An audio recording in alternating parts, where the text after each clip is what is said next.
active. I try to make sufferers of seasonal allergies feel better by explaining that having an overactive immune system is not all bad. Individuals with allergies have a decreased risk for cancer compared with the general population. Yes, your immune system may be in such overdrive it's attacking things left and right like tree pollen, but that heightened state of alert might also help bring down some budding tumors in the body. So it's tricky. We want to boost the part of the immune system that fights infection, while downregulating the part that results in chronic inflammation, and mushrooms may fit the bill. There are thousands of edible mushrooms, though only about 100 are cultivated commercially.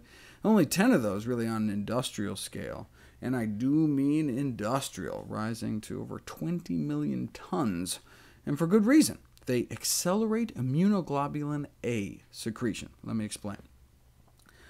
Though skin is considered our largest organ, we actually interface with the outside world more through our mucous membranes that line our mouth, our entire digestive tract, our reproductive and urinary systems, inside the breast glands, on our eyeballs, occupying our largest body surface area. Our gut alone covers more area than a tennis court, and much of it is only one cell thick. One microscopic layer is all that separates us from all the toxins, viruses, and bacteria out there, and so we need one heck of a first-line defense. And that defense is called IgA, immunoglobulin A. Immunoglobulin means antibody. These are our type A antibodies.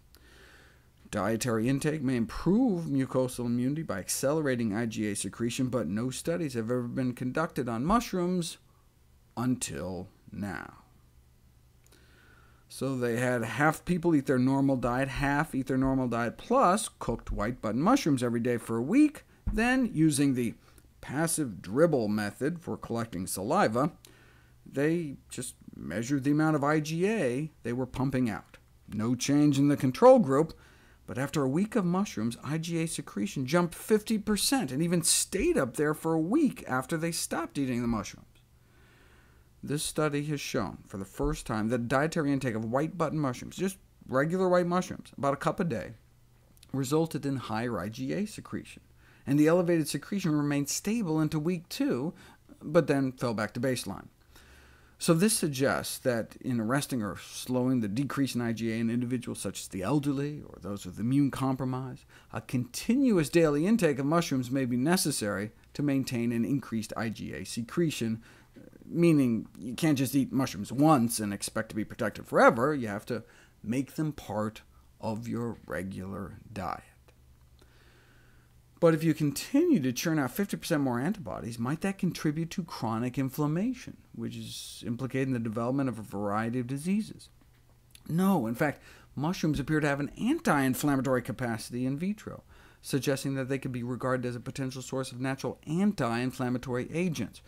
For example, here's an inflammatory response without mushrooms and with mushrooms, right? Both white and a few other varieties.